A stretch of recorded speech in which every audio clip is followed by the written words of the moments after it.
स्वागत किया, उसके साथ साथ आप मेरी बातों को भी सुनने के लिए आई हैं। यहाँ महिला कांग्रेस की अध्यक्ष जी, शकील जी, पीसीसी के अध्यक्ष जी और हमारे जो गठबंधन की साथियां हैं, उन सबको भी मैं धन्यवाद देना चाहती हूं कि उन्होंने ये प्रोग्राम आयोजित किया और आज यहाँ मौजूद है मंच पे। देखिए, हम सब महिलाएं हैं और महिला होने के नाते हम एक दूसरे को इस तरह से समझ पाते हैं जिस तरह से दूसरे नहीं समझ पाते, आदमी नहीं समझ पाते, क्योंकि हमारा जीवन अलग होता है।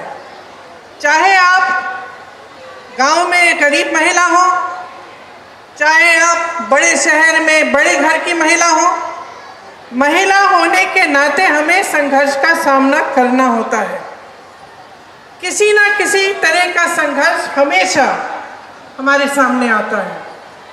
जहाँ तक आपकी बात है, आप इतना संघर्ष कर रही हैं, इतने सालों से, 20 सालों से, जब से ये सरकार आई है, आपको क्या मिला है? मैंने सबकी बातें सुनी। एक महिला नहीं थी, आंगनवाड़ी की महिलाएं थी, उनके प्रतिनिधि ने बोला, आशा बहुओं की प्रतिनिधि ने बोला, जीविका की महिलाओं के प्रतिनिधि ने बोला, स्वयंसेवक समूह की महिलाओं के प्रतिनिधि ने बोला, और सबने एक ही बात कही कि हमें सम्मान ही नहीं मिल रहा है। यही बात की अगर ठोस तरीके से देखा जाए तो जो वेतन मांग रही हैं, जो कह रही हैं कि हम दिन रात काम कर रहे हैं, हमें 12 बजे रात को फोन आता है तो हम चले जाते हैं किसी की डिलीवरी कराने, हम अपने छोटे 10 दिन के बच्चे को अपने साथ ले जाकर गए हैं कोविड के समय, तो हमें 24 घंटे मौजूद होना पड़ता है, 24 घंटे तैयार होना पड़ता है काम करने के लिए, लेकिन हमारा सम्मान नहीं है, हमें वेतन ही नहीं मिलता। सब यही कह रहे हैं कि सरकार उनको जो मानदेय दे रही है, कहीं 1500, कहीं 3000, ये कोई मानदेय है? ये आज के ज़माने में आप बाजार जाओगे, आपको क्या मिलेगा 3000 रुपये में? 1000 रुपये में क्या मिलेगा आपको? आधी चीज़ें आप छोड़ के वापस आ जाएंगी और आपको महीने में 1000 रुपये दिए जा रहे हैं। त्योहार आते हैं, बच्चों की शिक्षा करानी है, बच्चे बीमार पड़ जाते हैं, घर के छप्पर में कोई लीक आ जाता है, पानी आ रहा है, उसकी मरम्मत करनी है, कैसे करते हैं आप ये सब? और जब आपको बुलाया जाता है, आपको हाजिर होना पड़ता है। तो चाहे आप किसी पाठशाला में काम कर रहे हैं, चाहे आप मिड डे मील पका रहे हैं, चाहे आप स्वास्थ्य की सुविधाओं में मदद कर रहे हैं, चाहे कुछ भी कर रहे हैं, आपके 8 से 10 घंटे इसी काम में गुजरते हैं। आप घर आती हो तो ये नहीं है कि आराम से लेट सकती हो, आप घर आती हो तो आपको अपने बच्चों को संभालना है, उनकी पढ़ाई की देखरेख करनी है, किसी का स्वास्थ्य ठीक नहीं है उसका देखभाल करना है, पूरे घर को खाना खिलाना है, परिवारजनों को खाना खिलाना है, और जब तक वो सब सोते नहीं हैं तब तक आप सोती नहीं हो। सच है कि नहीं है? सच है ना? तो ये समाज और ये जो सरकारें हैं, ये आपका सम्मान क्यों नहीं कर रहे हैं? ये मैं पूछना चाहती हूँ। आपने सोचा है कि चुनाव आ रहा है, चुनाव के आज शायद 1-1.5 महीने पहले हम चुनाव आ रहा है तो आपको 10,000 रुपये मिल रहे हैं, तो ऐलान हो गया है कि आपको 10,000 रुपये दिए जाएंगे। 20 सालों से यहां कौन सरकार में रहा? 20 सालों से किसने नीतियां बनाई? 20 सालों से ये 10,000 रुपये आपको क्यों नहीं दिए? अब चुनाव आ रहा है तो उन्होंने कह दिया कि 10,000 रुपये आपको मिलेंगे, लेकिन ये नहीं कह रहे कि हर महीने मिलेंगे, ये नहीं कह रहे कि आपका मानदेय 10,000 रुपये हो जाएगा, कि उसको बढ़ाकर हम आपको 10,000 रुपये देंगे। ये सिर्फ ये कह रहे हैं कि अब बड़ी संख्या में हम महिलाओं को 10,000 रुपये दे देंगे। क्यों? ताकि आप अपना वोट उनको दें। सिर्फ एक ही मकसद है, एक ही नियत है। महिला पर क्या बीतती है? महिला जब एक जगह से दूसरी जगह जाती है तो असुरक्षित महसूस करती है अपने आप को। अपराध बढ़ गए महिलाओं पे, 10 गुना बढ़ गए होंगे।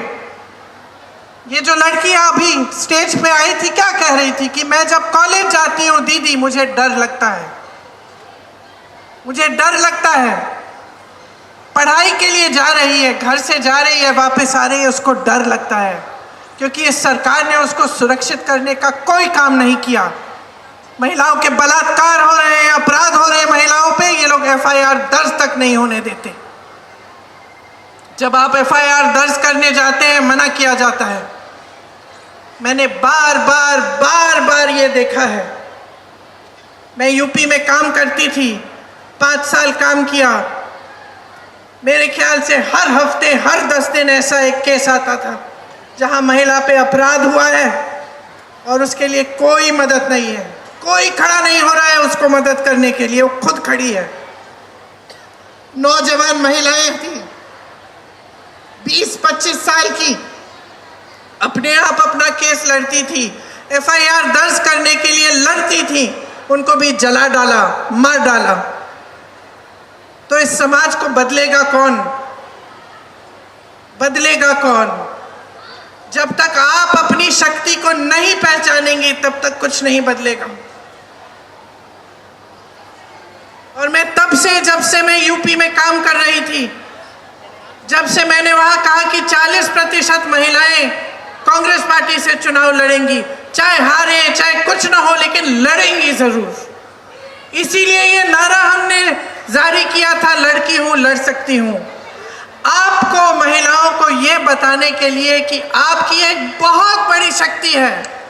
आज नीतीश जी, मोदी जी, अमित शाह जी आज इस शक्ति को पहचान रहे हैं।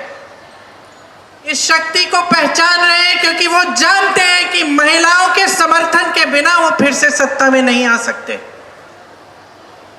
आज उनको अचानक दिख रहा है कि अगर महिला का वोट मिलेगा तभी हमारी सरकार बनेगी। इसीलिए सारी नई नई स्कीमें निकल रही हैं चुनाव से पहले। लेकिन बहनों, हम महिलाएं तेज भी होती हैं। हमें लोगों की नीयत जल्दी समझ में आ जाती है। अगर हम अपनी बेटी के लिए कोई लड़का देखने जा रहे हैं, सबसे पहले हम उसकी नीयत देखते हैं क्या है, समझ जाते हैं कि किसकी नीयत में खोट है। तो जब आपको सिर्फ चुनाव के पहले स्कीम दी जा रही है, सिर्फ चुनाव के पहले पैसे दिए जा रहे हैं, आपको समझना चाहिए कि नीयत में खोट है। लेकिन आपकी जो इतनी बड़ी शक्ति है वो आप खुद नहीं पहचान पा रही हैं। अगर आप एकजुट हो जाएंगी, इस देश की आधी आबादी है, देखते हैं कौन रोक सकता है आपको। देखते हैं किसकी हिम्मत है, किसी भी पार्टी की हिम्मत हो कि आपको 3,000 रुपये का मानदेय दें महीने में। आप एकजुट हो जाइए, खड़े हो जाइए और अपना हक मांगिए, अपना अधिकार मांगिए, अपनी शक्ति को पहचानिए कि मैं महिला हूँ, इस देश की आधी आबादी हूँ, ये देश मेरे बिना स्वतंत्र भी नहीं हो सकता था। अगर इस देश की महिलाएं उस समय नहीं जागी होती, अगर वे स्वतंत्रता संग्राम में इकट्ठे होकर लड़ती नहीं, तो हम आज स्वतंत्र भी नहीं होते। तो हाँ, समाज और सरकार को पहचानने की जरूरत है कि हमारी शक्ति क्या है, लेकिन हमें खुद पहचानना पड़ेगा कि हमारी शक्ति क्या है। हमें खुद एकजुट होना पड़ेगा। हमें खुद देखना पड़ेगा कि कौन सी पार्टी, कौन सा गठबंधन हमें सम्मान दे रहा है। और सम्मान का मतलब ये नहीं है कि चुनाव के 10 दिन पहले 10,000 रुपये पकड़ा दिए, हमें खरीदने की कोशिश है। ये हमारा सम्मान नहीं है। हमारा सम्मान तब होगा जब आपको मानदेय हर महीने का मानदेय सही मिलेगा। सम्मान तब होगा जब आपको पैरों पे खड़े होने के लिए पूरी तरह से सरकार आपका समर्थन करेगी। आपका सम्मान तब होगा जब आपकी बेटियां पढ़ने जाएंगी और अपने आप को सुरक्षित समझेंगी।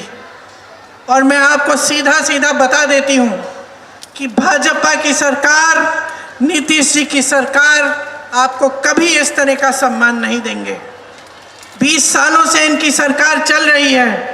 आप आवाज उठाती हैं तो क्या होता है? यहां मंच पे कहा, आप आवाज उठाती हैं तो आपका मुंह बंद किया जाता है, पुलिस आ जाती है आपको पीटने, आपको गिरफ्तार करने के लिए। क्यों? अपराध कर रही हैं आप।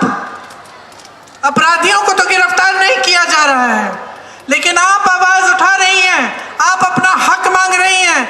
आप कह रही हैं कि मैं 8 से 10 घंटे काम करती हूं, मुझे ये 1,000-1,500 रुपए का मानदेय, ये 3,000 रुपए का मानदेय स्वीकार नहीं है, मुझे सम्मानजनक मानदेय दो। तो आपको पीटा जाता है, आपको पकड़ के थाने ले जाया जाता है। ऐसी सरकार कभी आपका सम्मान नहीं कर पाएगी। हमारे गठबंधन ने तय किया है कि जो ज़रूरतमंद महिलाएं हैं उनको 2,500 रुपये हर महीने मिलेगा। आपके मानदेय की बात हम सब अच्छी तरह से समझ रहे हैं और आपके मानदेय को बढ़ाने के लिए, आपके सम्मान के लिए हम सब काम करेंगे। आपने यहाँ मंच पे कई महिलाओं ने अपने बच्चों की स्वास्थ्य की बात की। हमने तय किया है कि जिस तरह से कांग्रेस की सरकार ने राजस्थान में 25 लाख का स्वास्थ्य बीमा जारी किया था, उस तरह से बिहार में हम उसे लागू करेंगे। इसका मतलब है कि 25 लाख रुपए तक कोई भी स्वास्थ्य सुविधा, चाहे वो सर्जरी हो, दवा हो, कुछ भी हो, वो आपको मुफ्त में मिलेगी। ये आपके समर्थन के लिए है, ये इसलिए है ताकि आपको अपने बच्चों के लिए, अपने स्वास्थ्य के लिए, अपने परिजनों के स्वास्थ्य के लिए संघर्ष नहीं करना पड़े। हमने ये तय किया है कि हम भूमिहीन परिवारों को 3 से 5 डिसमिल जमीन दिलवाएंगे। और सुन लीजिए, इस जमीन का मालिकाना हक महिलाओं को दिया जाएगा ताकि जमीन आपके नाम हो, जमीन आपकी हो। ये आपकी शक्ति है जिसे हम पहचान रहे हैं, ये आपका सम्मान है जिसे हम समझ रहे हैं। तो मैं वैसे आपकी बातों को सुनने आई थी, भाषण देने नहीं आई थी। मैं चाह रही थी कि एक संवाद हो, कि मैं भी समझूं, क्योंकि मैं उत्तर प्रदेश की महिलाओं की समस्याओं को जानती हूँ, केरल की महिलाओं की समस्याओं को जानती हूँ, अन्य जगहों में जहाँ जाती हूँ मैं समझती हूँ। मैं समझना चाहती हूँ कि कितना संघर्ष है आपके जीवन में। और जो मैंने सुना उससे स्पष्ट हो गया है कि आपके जीवन में इतना संघर्ष है। आप पूरे समाज का बोझ उठा रही हैं, आप समाज का बोझ उठा रही हैं, लेकिन समाज और सरकार आपकी तरफ देख ही नहीं रही है। जहां सरकार को मदद करनी चाहिए, जहां आपको सशक्त करना चाहिए, वो काम नहीं हो रहा है। एक बहन ने रोजगार की बात की, कहा कि यहाँ से तमाम लोग पलायन करके चले जा रहे हैं। इसका मतलब है आप अकेली रह जाती हैं, अकेली सभी संभालती हैं। जो पैसा आता है उससे खर्चा हो जाता है, ऊपर से आप आशा बहुएं हैं, आंगनवाड़ी हैं, आप ये सब काम कर रही हैं, जीविका का काम कर रही हैं, और फिर भी संघर्ष है, अकेली रह रही हैं। तो इतना संघर्ष है, इतना बोझ उठा रही हैं आप, क्या इस बोझ को पहचानना नहीं चाहिए? नेताओं को, सरकारों को क्या आपको नकारा जाना चाहिए? क्या ऐसी बात होनी चाहिए कि भाई चुनाव आ रहा है, चलो अब महिलाओं के लिए जल्दी जल्दी एक स्कीम निकाल देते हैं, 10,000 रुपये पकड़ा देते हैं, हमें वोट मिल जाएगा? क्या ये सही है? मैं सिर्फ ये कहना चाहती हूँ कि अपने अंतर्मन में झांको, देखो जीवन क्या है आपका। आप जी रही हो, आप संघर्ष कर रही हो, आप अनुभव कर रही हो। ये मेरी बहन वर्दी पहन के खड़ी है, पुलिसकर्मी है। क्या इसका संघर्ष कम है? कम नहीं है। जितना आपका संघर्ष है उनका संघर्ष है। हम सब बहनें हैं, हम सब के अलग अलग संघर्ष हैं। और ये बहुत जरूरी है कि हम इन संघर्षों को एक शक्ति में बदलें। कि हम जब देखते हैं कि हमारा जीवन का अनुभव क्या है, कि 20 सालों से हमारे जीवन में तरक्की हुई ही नहीं है, बिहार में आपके जीवन में तरक्की हुई ही नहीं है, इतने साल हो गए हैं। कह रही थी एक बहन की 50 साल की स्कीम है, बदलाव नहीं आया। तो जब आपके जीवन में इतना संघर्ष है, ये आपका अनुभव है, आप देख रहे हो, बच्चों को पढ़ा नहीं पा रहे हो, बीमार पड़ जाते हैं, इलाज नहीं कर पा रही हो, दिन रात काम कर रही हो, मानदेय नहीं मिल रहा है, तो अपने मन के भीतर एक ज्वाला जगाओ ना बदलाव की। बोलो ना कि हमें बदलाव चाहिए, कि ये शक्ति हमें महात्मा गांधी जी के संघर्ष ने दी थी, हमारे संविधान ने दिया है, हमें, हमारे पास वोट है